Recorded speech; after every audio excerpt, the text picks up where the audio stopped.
Busca a Jesús cada mañana y prepárate para un día genial, porque no hay día completo sin adoración. Hola, muy buenos días. Gracias porque están de nuevo con nosotros y en especial en este viernes que hacemos nuestro repaso de la semana. Les saludamos con mucho gusto José Ramón y Roselena. Les damos una cordial bienvenida al repaso de la escuela sabática de toda la semana. Estamos a la lección número 12, que se titula El sello de Dios y la marca de la bestia, parte 2. Nuestro versículo, Apocalipsis 7, 2 y 3. Entonces vi a otro ángel que subía del este con el sello del Dios vivo, y clamó a gran voz a los 4 ángeles, quienes habían recibido poder de dañar la tierra y el mar, y les dijo: no dañen la tierra, ni el mar, ni los árboles, hasta que sellemos en sus frentes a los siervos de nuestro Dios. Al inicio de esta lección, Roselena, vimos cómo en la Edad Media un grupo de cristianos que se llamaban los valdenses, decididos a permanecer fieles a Dios y a los principios bíblicos, fueron ferozmente perseguidos. Y la Iglesia romana en 1488 asesinó brutalmente a los valdenses en el Valle de Lois debido a su fe. Luego más tarde después asesinaron a otras más de 4,000 personas, todo porque creían en la palabra de Dios y querían ser fieles a Dios. Fue una masacre muy horrible. La historia, por desgracia, José Ramón, se repite a menudo. La profecía de la marca de la bestia trata sobre el eslabón final de una impía cadena de persecución religiosa que se remonta a través de los siglos. Así es, sigue esa persecución todavía, aunque a veces nos parece imperceptible, ¿verdad? El domingo 11 de junio vimos el título La herida mortal. Y ese día estuvimos analizando de la palabra de Dios lo que se habla acerca de la bestia del Apocalipsis 13, ¿verdad? 13:5 nos habla unos datos importantes de la autoridad que se le da a la bestia. Sí, mira, dice Apocalipsis 13:5. También se le dio boca que hablaba grandes cosas y blasfemias, y se le dio autoridad para actuar 42 meses. Sí, fíjate que ese día vimos algunas otras citas bíblicas ahí mismo en Apocalipsis 13 y en Daniel, y cómo en todos ellos se habla acerca de este periodo de tiempo, ¿verdad? Los 1260 días que duró este poder en el reinado, se puede decir. La bestia continuará por un periodo específico en la historia. En las profecías de tiempos bíblicos, un día profético equivale a un año literal. Sí, un año por cada día, que es la aplicación que se le da al principio bíblico de contar así un día por año, como nos dice en Ezequiel 4:6, y también en otras partes de la Biblia podemos encontrar esto que llega a la conclusión, ¿verdad? Que en la profecía se da un día por un año. Sí, Roselena, fíjate que ese día estuvimos mirando que aparece un personaje importante en la historia en ese tiempo. En el siglo IV, el emperador romano Constantino legalizó el cristianismo en todo el imperio. Trasladó la capital de Bizancio para unir la parte oriental con la occidental de su imperio, y entonces dejó un liderazgo vacío. El Papa llenó este vacío. Llegó a ser no solo un poderoso líder religioso, sino también una reconocida fuerza política en Europa. Así fue como en el año 538 después de Cristo, Justiniano, el emperador romano pagano, concedió oficialmente al obispo de Roma el rol de defensor de la fe. Y así fue como inició este gran poder, ¿verdad? Así es. Desde 538 hasta 1798, incluyendo la terrible persecución mencionada en la introducción de la lección, el general Berthier, que respondía a Napoleón, tomó el Papa cautivo en 1798 después de Cristo, en cumplimiento exacto de la profecía. Sí, así fue como lo capturaron, pero como nos dice nuestro título y como nos dice Apocalipsis 3:12, dice que la herida mortal sanaría. Entonces este poder seguiría dando de qué hablar. Sí, para el lunes 12 de junio vimos la apostasía. Ahí vimos cómo el apóstol Pablo, preocupado por lo que pudiera pasar en el cristianismo, nos dijo esto. Segunda de Tesalonicenses 2:3. Nadie os engañe en ninguna manera, porque no vendrá sin que antes venga la apostasía y se manifieste el hombre de pecado, el hijo de perdición, el cual se opone y se levanta contra todo lo que se llama Dios o es objeto de culto, tanto que se sienta en el templo de Dios como Dios, haciéndose pasar por Dios.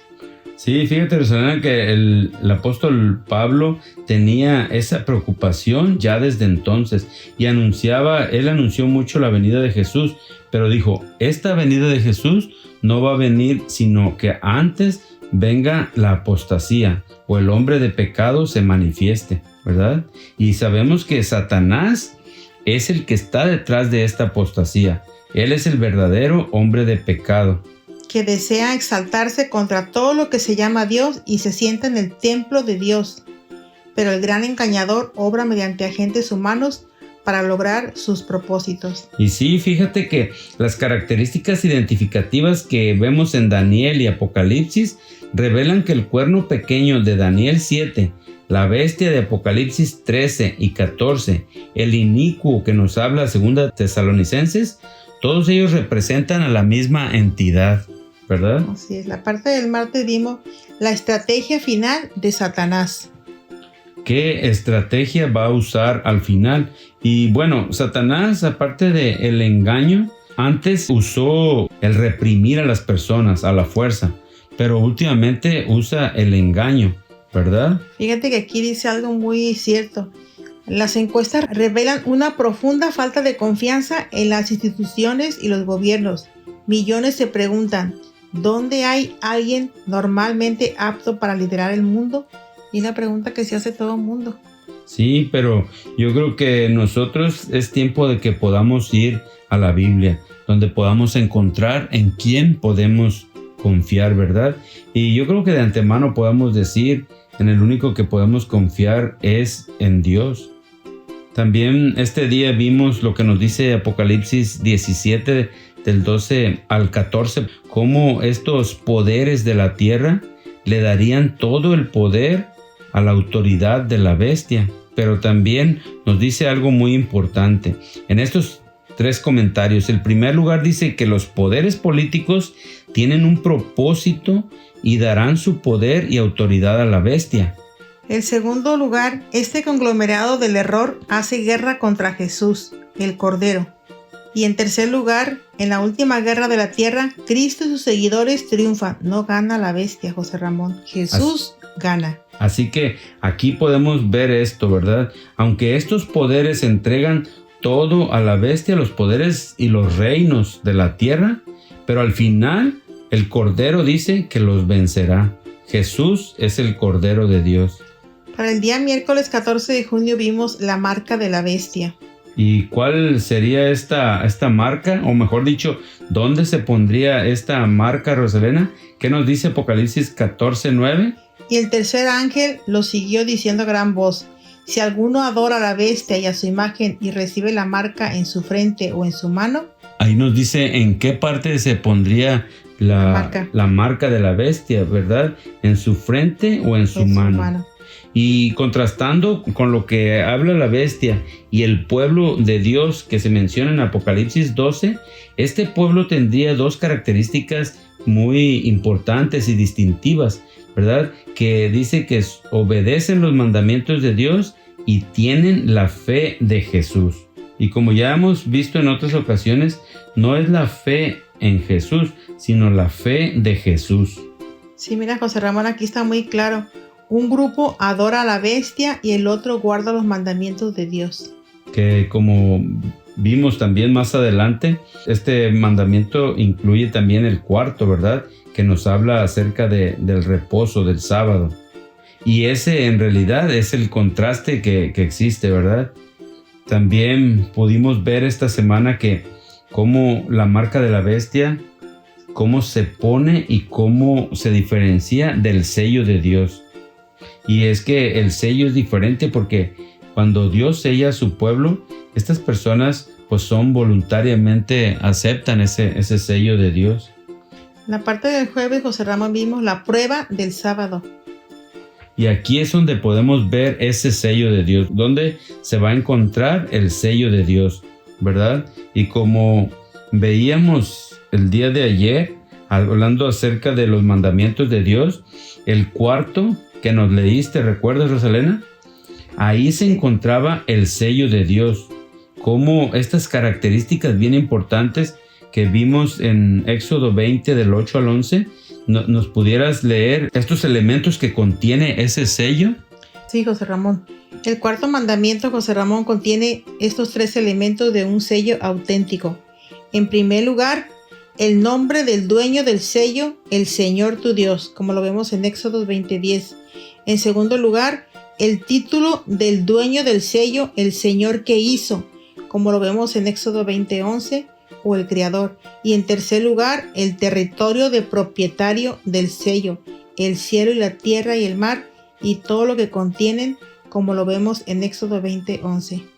Sí, Rosalena, entonces por esa razón es que es importante que el pueblo de Dios, el pueblo fiel a Dios, obedezca los mandamientos de Dios, porque al obedecerlos, dentro de eso estamos obedeciendo al Creador, ¿verdad? Nos invita a ir al Creador, y eso nos lo dice en los mandamientos. Aquí hay algo muy hermoso. El sello de Dios se coloca en un solo lugar. ¿Dónde es, José Ramón? El sello de Dios se coloca en nuestra frente, que es un símbolo de nuestra mente, ¿verdad? ¿Y qué quiere decir eso, Rosalena? Que nosotros lo vamos a hacer voluntariamente, pensando en lo que Dios nos invita a hacer. Dios no quiere que hagamos algo así sin pensar. Sí, Jesús nos respeta nuestro libre albedrío. Nos invita a permitir que Él moldee nuestra mente mediante su Espíritu Santo. Así que eso es lo que nos invita a Dios a hacer, y de esa forma podemos ser sellados por Dios. Para hoy, viernes 16 de junio, me gustaría que nos escucharan esta cita del Espíritu de Profecía que se encuentra en Testimonios para la Iglesia, tomo 5, página 426. Dice: cuando el protestantismo extienda la mano a través del abismo para asir la mano del poder romano, cuando se incline por encima del abismo para darse la mano con el espiritismo, cuando bajo la influencia de esta triple unión, nuestro país, dice Elena de White, escribió, Estados Unidos, repudie todo principio de su constitución como gobierno protestante y republicano, y haga provisión para la propagación de las mentiras y seducciones papales, entonces sabremos que ha llegado el tiempo en que se verá la asombrosa obra de Satanás y que el fin se acerca. ¿Creerías esto si te dijeran que pasaría en Estados Unidos, Rosalena? No lo creería, pero todo lo estamos viendo que se está cumpliendo, José Ramón. Sí, se está cumpliendo, ¿verdad? Y entonces, pero yo digo, cuando veamos estas cosas, ahí nos dice algo, una frase muy importante, es que el tiempo está cerca. Y en realidad, amigos y hermanos, el tiempo de la venida de Jesús está cerca. Por esa razón es que los invitamos a que continúen con nosotros, aprendiendo de la palabra de Dios y juntos prepararnos para esa segunda venida de Cristo. Que tengan un bello día. Y un feliz fin de semana.